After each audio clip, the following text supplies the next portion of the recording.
A paz do Senhor a todos, sejam bem-vindos ao De Jovem para Jovem, uma iniciativa de explicar passagens bíblicas de uma forma simplificada. Se você não é jovem, mas gostaria de saber mais sobre a Palavra de Deus, você é muito bem-vindo aqui. A temática de hoje é as raízes do pecado.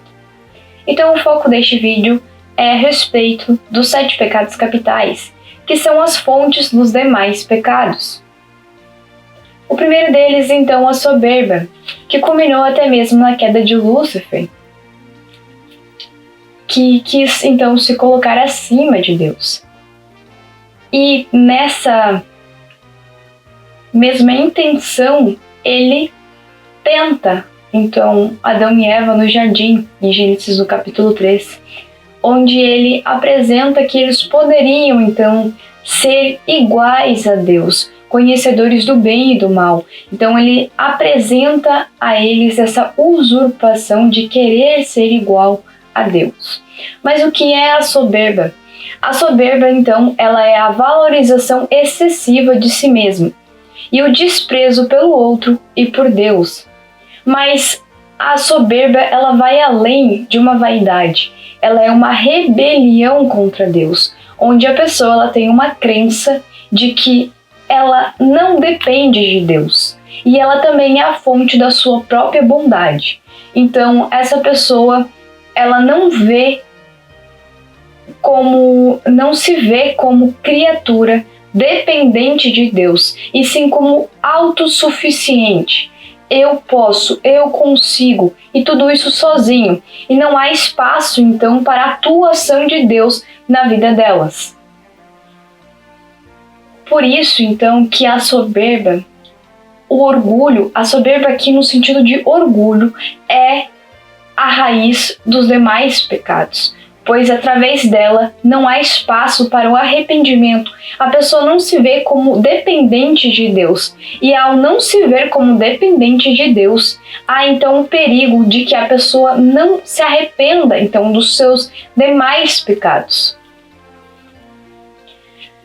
Vemos então que a soberba ela tem um grande perigo, pois a pessoa então não se enxerga como dependente de Deus. E a Bíblia, ela exorta a respeito da soberba em Provérbios 16:18, onde é dito: a soberba precede a ruína e a altivez do espírito a queda. Aqui, altivez de espírito é referente ao espírito orgulhoso, então ao orgulho. Provérbios 11:2. Em vindo a soberba, sobrevém a desonra, mas com os humildes está a sabedoria. Provérbios 13:10. Da soberba só resulta a contenda, mas com os que se aconselham se acha a sabedoria. Provérbios 29:23. A soberba do homem o abaterá, mas o humilde de espírito obterá honra. Tiago 4:6. Antes ele dá maior graça pelo que diz: Deus resiste aos soberbos, mas dá graça aos humildes. Aqui vemos então que estamos sendo chamados a ser humildes. E esse humilde não se diz referente àquilo que as pessoas têm, mas então a sermos dependentes de Deus. Reconhecermos que dependemos dele para então fugir da soberba.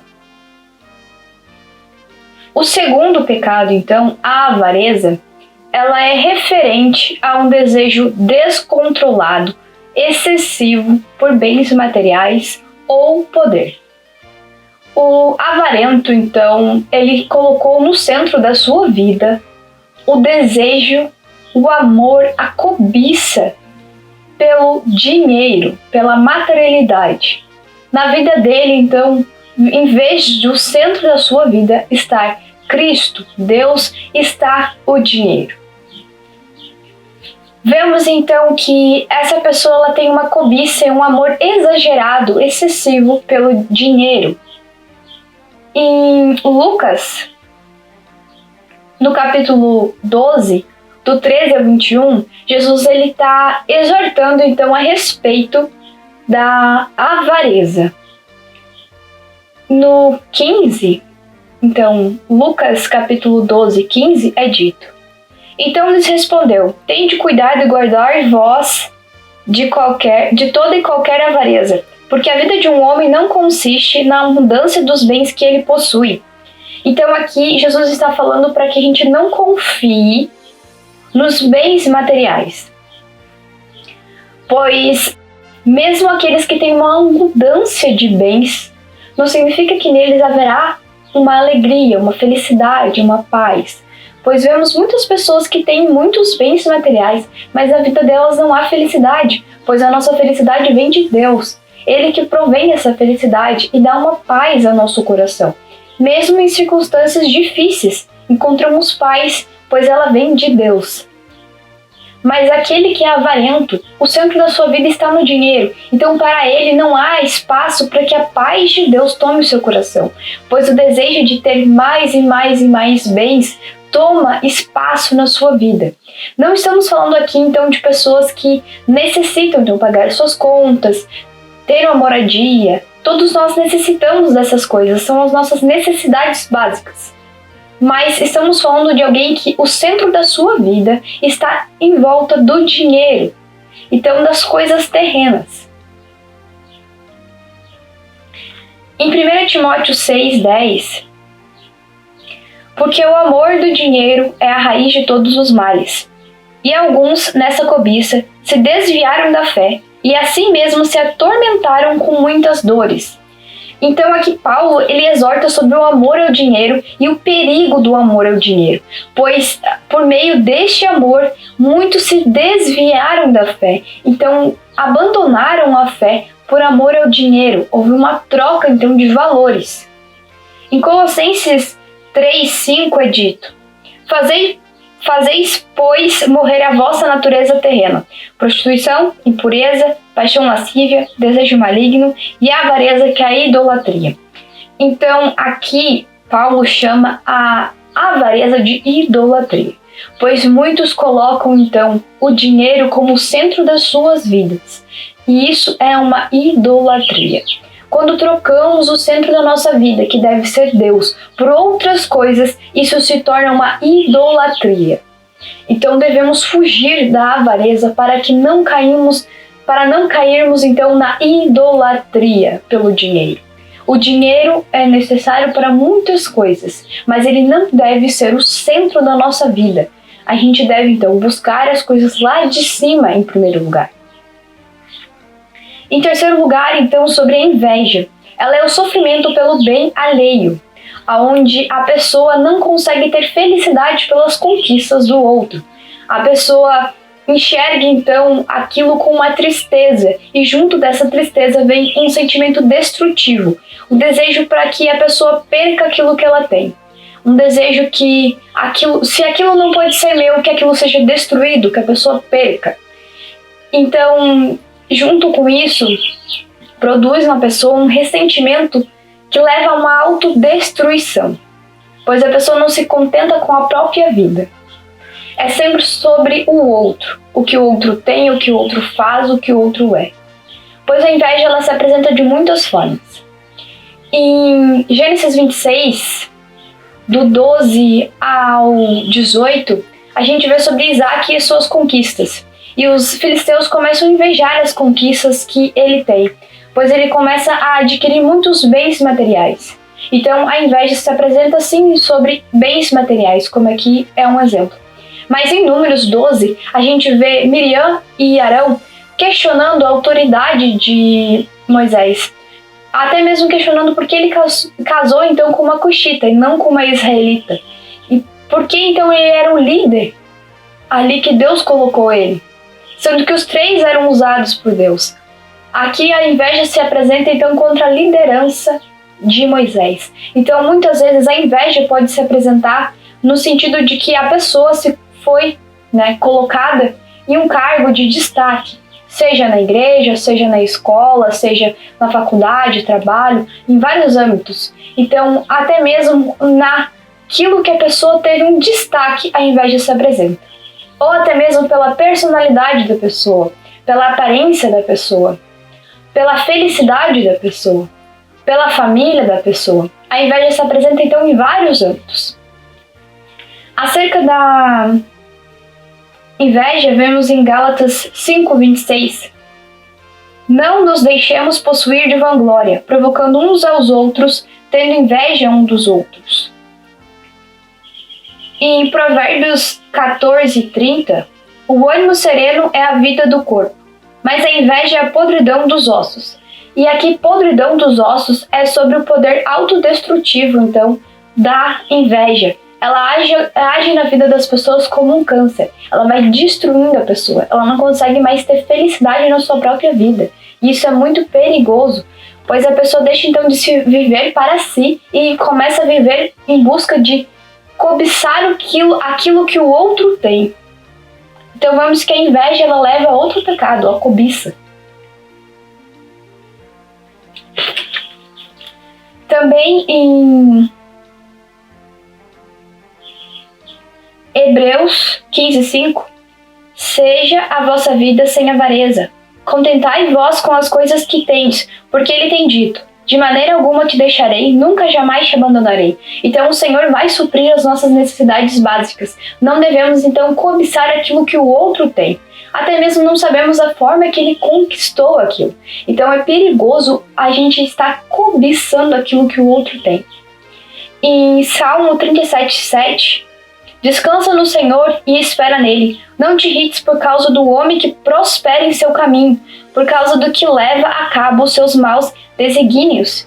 Aqui então é justamente isso, devemos descansar no Senhor e não invejar aquilo que o outro tem. Não sabemos que ele não conseguiu aquilo de uma forma ilícita, de uma forma que desagrada a Deus. Então devemos confiar que Deus irá suprir as nossas necessidades diárias.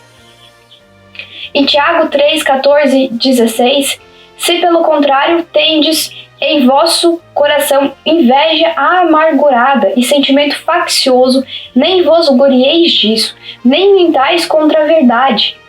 Esta não é a sabedoria que desce lá do alto, antes é terrena, animal e demoníaca. Pois onde há inveja e sentimento faccioso, aí há confusão e toda espécie de coisas ruins. Então, aonde há inveja, aqui está falando uma exortação à igreja.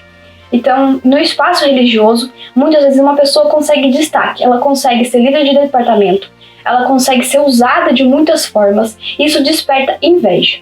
E aqui fala que aonde há inveja, há toda espécie de coisas ruins e produz a contenda. Então não devemos ter inveja da forma que os outros estão sendo usados por Deus.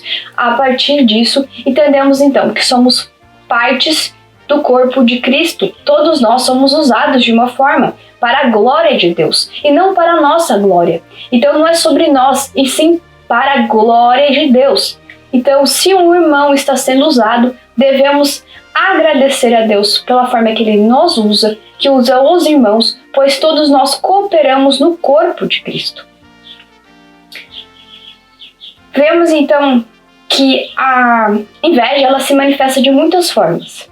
Então devemos orar para que o Senhor nos ajude a vencer isso, que não venhamos então cobiçar o que o outro tem, mas descansar no Senhor. Quarto pecado, a ira, que é o fogo destruidor. Ela é um desejo descontrolado por vingança, uma raiva descontrolada, excessiva. Aqui há uma falta de moderação, a pessoa não é moderada, ela não consegue ter um autocontrole. E também vemos que, por ser fogo destruidor, a raiva, a ira, ela destrói, então, relacionamentos. E ela impede a atuação da paz de Deus na nossa vida. Pois o iroso, ele não consegue ter um autocontrole e muitas vezes não consegue abrir, então, espaço para que Deus trabalhe em seu coração. Ela surge, então, quando a gente perde o controle. A ira nos cega e perdemos o controle das nossas ações. E quem controla as ações se torna a ira. aí surge o pecado da ira. Aquela pessoa que por um momento ela se irrita com alguma coisa, mas ela perde o controle sobre as suas próprias ações. E por que então a ira ela se contraria aqui contra a indignação santa de Deus, que é a ira de Deus contra o pecado? Pois a ira, nesse sentido aqui, ela é um rancor pecaminoso. Em 1 Tiago 19:20 é dito: sabeis essas coisas, meus amados irmãos. Todo homem, pois, seja pronto para ouvir, tardio para falar, tardio para se irar, porque a ira do homem não produz a justiça de Deus. Então a ira humana não produz a justiça de Deus. Por isso se difere as duas, a diferença entre as duas. Em Romanos 12, 17 e 21, Paulo então lhe dá um conselho sobre como vencer a ira. Não torneis ninguém mal por mal, esforçais vós por fazer o bem perante todos os homens. Se possível, quanto depender de vós, tende paz com todos os homens. Não vos vingueis a vós mesmos, amados, mas dai lugar à ira, porque está escrito: a mim me pertence a vingança, eu é que retribuirei, diz o Senhor. Pelo contrário, se teu inimigo tiver fome, dai-lhe de comer, se tiver sede, dai-lhe de beber, porque fazendo isso, amontoarás brasas vivas sobre a sua cabeça. Não te deixes vencer do mal, mas vence o mal com o bem. Então é um conselho para nós cristãos, que nem sempre é fácil de seguir, pois estamos então sendo chamados a cumprir o mandamento do Senhor: amar o próximo como a ti mesmo. E nem sempre isso é fácil, mas a vida do cristão não é fácil, pois temos que ser imitadores de Cristo. Em Efésios 4, 26 e 27 é dito: irai vós e não pequeis, não se ponha o sol sobre a vossa ira, nem deis lugar ao diabo. Então aqui Paulo ele fala sobre não deixar a nossa ira durar até o pôr do sol. E muitas traduções está dito exatamente dessa forma. Pois, então, não devemos deixar que a ira controle nossas ações e perdure em nossa vida. Mas devemos, então, liberar o perdão, amar nossos inimigos, orar pelos nossos inimigos.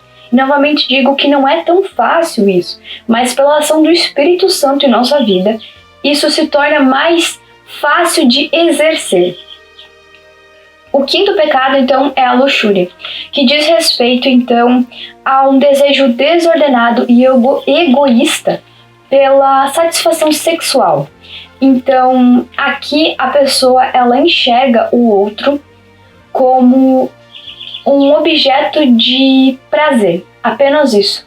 A outra pessoa, então, é reduzida a isso, a um objeto. E isso vai contra, então, aquilo que Deus deixou a nós, que é o matrimônio santo, o planejamento da família, o contexto familiar que Deus, desde o princípio, planejou para o homem. Quando vamos, então, a Hebreus 13:4, é dito: digno de honra entre todos seja o matrimônio, bem como o leito sem mácula, porque Deus julgará os impuros e adúlteros. E aqui, o leito sem mácula é falado de um leito sem manchas. Então, puro, uma pureza, o casamento como algo que é digno do homem. Então, devemos seguir aquilo que o Senhor planejou, que é a união e o amor perante Ele. Em 1 Coríntios 6, 18, 19 é dito: fugir da impureza. Qualquer outro pecado que uma pessoa cometer é fora do corpo, mas aquele que pratica a imoralidade peca contra o próprio corpo. Acaso não sabeis que o vosso corpo é santuário do Espírito Santo, que está em vós, o qual tendes da parte de Deus, e que não sois de vós mesmos? Então, aqui é falado que o nosso corpo, ele é um templo do Espírito Santo. Por isso, então, devemos fugir da imoralidade sexual, pois aqui está bem claro que nós somos templos do Espírito Santo. Então, e ainda é dito que este corpo não é nosso, pois foi comprado pelo preço alto do sangue de Jesus Cristo. Em Mateus 5, 27, 28 é dito: ouvistes que foi dito, não adulterarás. Eu, porém, vos digo, qualquer que olhar para uma mulher com intenção impura, no coração já adulterou com ela. Então aqui o Senhor Jesus, ele exorta até mesmo sobre o intento, o pensar. Então, aquilo que pensamos também é um pecado. Por isso devemos cuidar daquilo que estamos pensando e pedir que o Senhor blinde nossa mente e nosso coração. Senhor, guarde o meu coração para que eu fuja deste pecado. O sexto, que é a gula. Aqui a gula, ela se manifesta na escravidão pelo apetite. Então é um apetite descontrolado. A pessoa já não tem mais um autocontrole ao comer e beber. Então ela vai além do comer pela necessidade. É algo que está mais ligado a uma satisfação física, que está acima da disciplina e também do dever espiritual. Essa pessoa já não consegue mais nem jejuar, pois ela não tem mais controle, então, sobre as suas próprias ações.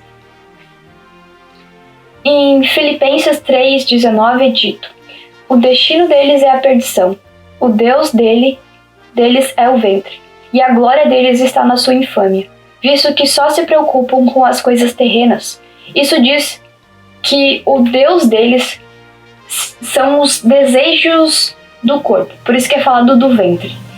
Então essa pessoa aqui, ela também está cometendo o pecado de idolatria, pois ela trocou então aquilo que deveria ser parte da sua vida, que é apenas comer por necessidade, e passou então a ser algo pecaminoso. Muitos que não têm vícios, então, em bebidas alcoólicas e em outras substâncias, adquirem o vício da comida, da bebida, de forma descontrolada. Então, aqui vemos que a pessoa deve, então, cuidar e comer de forma moderada, devido à sua necessidade, para que isso não se torne, então, uma idolatria também na sua vida. Em Provérbios 23, 20 ao 21, não estejas entre os bebedores de vinho, nem entre os comilões de carne, porque o beberrão e o comilão caem em pobreza, e a sonolência vestirá de trapos o homem. Então aqui é um alerta para o homem que se deixa cair no pecado da gula. Por último, então, a respeito da preguiça. A preguiça, ela é uma negligência física e também espiritual. O preguiçoso, então, ele tem uma falta de vontade de fazer o bem e de cumprir deveres. E isso também é relacionado a uma palavra chamada assédia. Assédia, ela é uma tristeza espiritual. Então, aqui a pessoa tem uma aversão à atividade espiritual. Há uma falta de diligência para cumprir os deveres, então, para com Cristo. Em Romanos, no capítulo 12, 11, é dito: no zelo não sejais remissos, sejam fervorosos de espírito servindo ao Senhor. Então somos chamados à diligência. Devemos trabalhar para o Senhor, então, com entusiasmo e não sermos preguiçosos. Em Provérbios 6, do 6 ao 11 é dito: vai ter com a formiga o preguiçoso, considera os seus caminhos e ser sábio. Não tem de ela chefe, nem oficial, nem comandante. No estio prepara o seu pão, na cega junta o seu mantimento. Ó preguiçoso, até quando ficarás deitado? Quando te levantarás do teu sono? Um pouco para dormir, um pouco para tosquenejar, um pouco para encruzar os braços em repouso. Assim sobrevirá a tua pobreza como um ladrão e a tua necessidade como um homem armado. Aqui então liga a preguiça à falta de sabedoria de organização. E dá um exemplo então das formigas, que mesmo não tendo uma figura de liderança, elas se preparam, então elas reúnem os seus mantimentos, mas o preguiçoso ele deixa de cumprir os seus deveres. Então aqui a Bíblia ela condena a preguiça. Não devemos ser preguiçosos, e sim então ser fervorosos, principalmente para o serviço do Senhor. A Bíblia também ela fala a respeito de outros pecados, como em Gálatas 5, 19 e 21. Ora, as obras da carne são conhecidas e são prostituição, impureza, lascívia, idolatria, feitiçarias, inimizades, pórfias, ciúmes, iras, discórdias, dissensões, facções, invejas, bebedices, glutarias e coisas semelhantes a estas, a respeito das quais eu vos declaro, como já outrora vos preveni, que não herdarão o reino de Deus os que tais coisas praticam. Mas como então vencer o pecado? Não conseguimos então vencer o pecado sozinhos. Necessitamos então da ajuda de Deus, de Jesus, do Espírito Santo, pois a nossa carne ela tem a disposição ao pecado, mas com a ajuda deles conseguimos então vencer o pecado. Em 1 João 3,6 é dito: todo aquele que permanece nele não vive pecando, todo aquele que vive pecando não ouviu, nem o conheceu. Então aqueles que dizem se arrepender dos seus pecados, mas voltam a praticá-los, não conheceram realmente a Cristo, pois por meio do Espírito Santo vem um incômodo ao pecado. A pessoa já não consegue mais voltar àquele pecado que antes cometia, pois o Espírito Santo mesmo incomoda a pessoa e há uma transformação do caráter da pessoa. Em 1 Coríntios 10, 13 é dito: não vos sobreveio tentação que não fosse humana, mas Deus é fiel e não permitirá que sejais tentados além das vossas forças. Pelo contrário, juntamente com a tentação, vos proverá livramento, de sorte que a possais suportar. Então aqui fala que Deus, ele provém um livramento mesmo em tentações. Em Hebreus 2,18 é dito: pois naquilo que ele mesmo sofreu, tendo sido tentado, é poderoso para socorrer os que são tentados. Então Jesus foi tentado 40 dias no deserto, e ele pode nos ajudar a vencer a tentação do pecado. Quando vamos então a Tiago, no capítulo 4, do 7 ao 8, sujeitai-vos, portanto, a Deus, mas resistir ao diabo, e ele fugirá de vós. Chegai-vos a Deus, e ele se chegará a vós outros. Purificai as mãos, pecadores, e vós que sois de ânimo dobre, limpai o coração. Então temos que nos chegar a Deus para que ele nos ajude então a vencer o pecado. Não é sobre nós, e sim sobre Deus. Ele pode nos ajudar a vencer o pecado. Basta que a gente entregue nossa vida a Ele de verdade e peça que Ele nos ajude a vencer o pecado. Em Mateus 26, 41, vigiai e orai para que não entreis em tentação. O espírito na verdade está pronto, mas a carne é fraca. Então a nossa carne é fraca, mas com a ajuda do Espírito Santo podemos então vencer a tentação.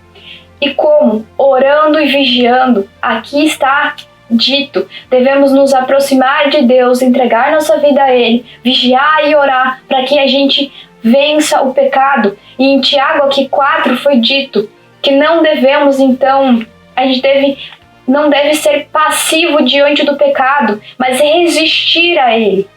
E assim venceremos o pecado. Bom, espero que Deus tenha falado aos vossos corações através dessa mensagem. Que Deus abençoe a todos.